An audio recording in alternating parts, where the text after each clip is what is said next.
সোহান, calling visa ঠিক কবে নাগাদ চালু হবে আর এর প্রক্রিয়াটা কেমন হতে পারে? আপনাকে অসংখ্য ধন্যবাদ। আসলে আপনি যেমনটি বলছিলেন যে আজকে মালয়েশিয়ার সময়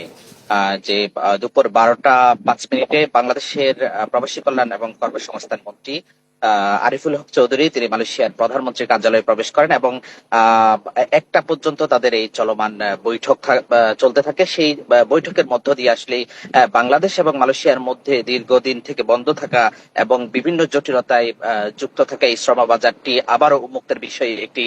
নৈতিক সিদ্ধান্তে তারা পৌঁছান।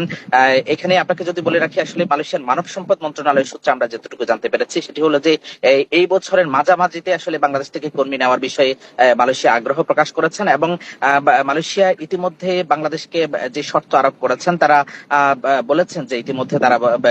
তারা নির্দিষ্ট কিছু ক্রাইটেরিয়া দিয়েছেন। এই ক্রাইটেরিয়া গুলো বাংলাদেশ থেকে যে সমস্ত রিক্রুটিং এজেন্সি মালয়েশিয়াতে কর্মী প্রেরণ করবে তারা কিন্তু সেই ক্রাইটেরিয়া মেনে যে সমস্ত এজেন্সি গুলো এখানে ক্রাইটেরিয়া পূরণ করতে পারবে শুধুমাত্র তারাই নির্দিষ্ট সংখ্যক সেই লাইসেন্স কিন্তু মালয়েশিয়াতে কর্মী প্রেরণ করতে পারবে, এমনই সিদ্ধান্তে পৌঁছানো হয়েছে। তবে আমি আপনাকে বলে রাখি, আসলে মালয়েশিয়াতে যে সমস্ত কর্মীরা ইতিপূর্বে কিন্তু সিন্ডিকেটের মাধ্যমে বা নির্দিষ্ট কিছু লাইসেন্সের মাধ্যমে এসেছে তারা কিন্তু প্রতারিত এবং বিভিন্ন রকম জটিলতার মধ্যে পড়েছে। এই বিষয়গুলো মালয়েশিয়ার প্রধানমন্ত্রী আনোয়ার ইব্রাহিমের নজরে ইতিমধ্যে পূর্ব থেকে এসেছে, যার কারণে তিনি কিন্তু আজকের এই বৈঠকে দুই দেশের মন্ত্রী পর্যায়ের এই বৈঠকেই তিনি কিন্তু এই কথাটি বলেছেন যে আসলে বাংলাদেশ এবং মালয়েশিয়ার যে শ্রমবাজার রয়েছে এই শ্রমবাজারে স্বচ্ছতা নিশ্চিত করা এবং এই শ্রমবাজারকে নিয়ে যাতে আর কোনো বিতর্ক তৈরি না হয় এই বিষয়টিকে নিয়ে প্রতি তিনি গুরুত্ব আরোপ করেছেন। তার পাশাপাশি যে বিষয়টি ছিল মালয়েশিয়ার প্রধানমন্ত্রী আনোয়ার ইব্রাহিমের সাথে বাংলাদেশের প্রবাসী কল্যাণ ও বৈদেশিক কর্মসংস্থান মন্ত্রী আরিফুল হক চৌধুরী এবং তার প্রতিনিধি দলের বৈঠকের পূর্বে সকালবেলা তিনি কিন্তু বৈঠক করেছেন মালয়েশিয়ার মানব সম্পদ মন্ত্রী দাতুশ্রী রহমার সাথে। সেখানেও কিন্তু একই আলোচনা হয়েছে যে আসলে বাংলাদেশের শ্রমিকদের স্বার্থ রক্ষা করে বাংলাদেশ থেকে যে সমস্ত কর্মীরা মালয়েশিয়ায় আসবেন তাদের স্বার্থ রক্ষা করাটাই কিন্তু বাংলাদেশের প্রবাসী কল্যাণ মন্ত্রী এবং তার প্রতিনিধি দলের পক্ষ থেকে বারবারই বলা হচ্ছিল, যাতে করে আর কোনো বাংলাদেশি কর্মী এখানে এসে কোন রকম প্রতারিত না হয় অথবা কোন রকম জটিলতার মধ্যে না। এখানে আরেকটি বিষয় সব থেকে বেশি গুরুত্ব দেওয়া হয়েছে, সেটি হলো যে এখানে যে সমস্ত কোম্পানিগুলোতে আসলে আমাদের কর্মীরা আসবে তাদের স্বার্থ সুরক্ষা করা, বেতন ভাতার বিষয়টি কিন্তু এখানে কিন্তু তাদের আলোচনার মধ্যে উঠে এসেছে। তবে একটি বিষয় এখানে রয়ে যাচ্ছে, সেটি হলো যে আসলে মালয়েশিয়া সরকারের পক্ষ থেকে কিছু নির্দেশনা দেওয়া হয়েছিল। ইতিপূর্বে একটি সিন্ডিকেট জটিলতার কারণে কিন্তু মালয়েশিয়ায় এর আগে শ্রমবাজার নিয়ে জটিলতা হয়েছে। তবে এখনো কিন্তু বিভিন্ন সূত্র থেকে পাওয়া তথ্য অনুযায়ী আমরা যতটুকু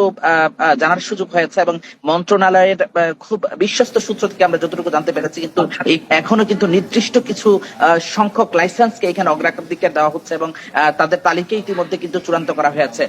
যার কারণে কিন্তু বাংলাদেশ এবং মালয়েশিয়ার মন্ত্রী পর্যায়ে এবং প্রধানমন্ত্রীর সাথে বৈঠকের পূর্বে মালয়েশিয়ার আসা বাংলাদেশের যে প্রবাসী কল্যাণ মন্ত্রী এবং তার প্রতিনিধি দল এবং বাংলাদেশের প্রবাসী কল্যাণ মন্ত্রণালয়ের যে উপদেষ্টা মাহাদি তিনি এখানে এসেছেন, কিন্তু তাদের এই আশাটা কিন্তু একটা নাটকীয়তার মধ্য দিয়ে কিন্তু আজকে সকাল বা দুপুরের এই পাবলিকেশনের আগ পর্যন্ত কিন্তু নাটকের মধ্যেই ছিল, কিন্তু এটি কোনোভাবে তারা প্রকাশ করছিলেন না যে তাদের এই মিটিং বা কোনোভাবে তারা এই বিষয়গুলো নিয়ে কথা বলতে চাচ্ছিলেন না। তবে বিভিন্ন সূত্র থেকে জানা তথ্য অনুযায়ী আমাদের কাছে যতটুকু এসেছে সেটি হলো আবারও কিন্তু বাংলাদেশের শ্রমবাজার কিন্তু তৃতীয় একটি শক্তি নিয়ন্ত্রণ প্রক্রিয়ার মধ্যে রয়েছে। তবে এটি কতটা বাংলাদেশ সরকারের পক্ষ থেকে নিয়ন্ত্রণ করতে পারবে এবং যেটি বলা হচ্ছে আজকে আপনারা প্রেস বিজ্ঞপ্তিতে দেখেছেন দুই দেশের মন্ত্রণালয়ের পক্ষ থেকে স্বাক্ষরিত যে প্রেস বিজ্ঞপ্তি দুই দেশের 32 স্বাক্ষরে দেওয়া হয়েছে, সেখানে কিন্তু তারা জিরো কস্টের বিষয়টি উল্লেখ করা হয়েছে। আমি যদি আপনাদেরকে মনে করিয়ে দিতে চাই, সেটি হলো যে এর আগে মালয়েশিয়ার মানব সম্পদ মন্ত্রী দাতুশ্রী সারবানান কিন্তু একই কথা বলেছিলেন যে জিরো কস্টের মধ্য দিয়ে কিন্তু বাংলাদেশে থেকে শ্রমিক নেবেন, কিন্তু সেটি কিন্তু বাস্তবায়িত হয়নি। বাংলাদেশের কর্মীরা যারা এসেছেন তারা কিন্তু 6 থেকে 7 লক্ষ টাকা খরচ করে এসেছেন। তবে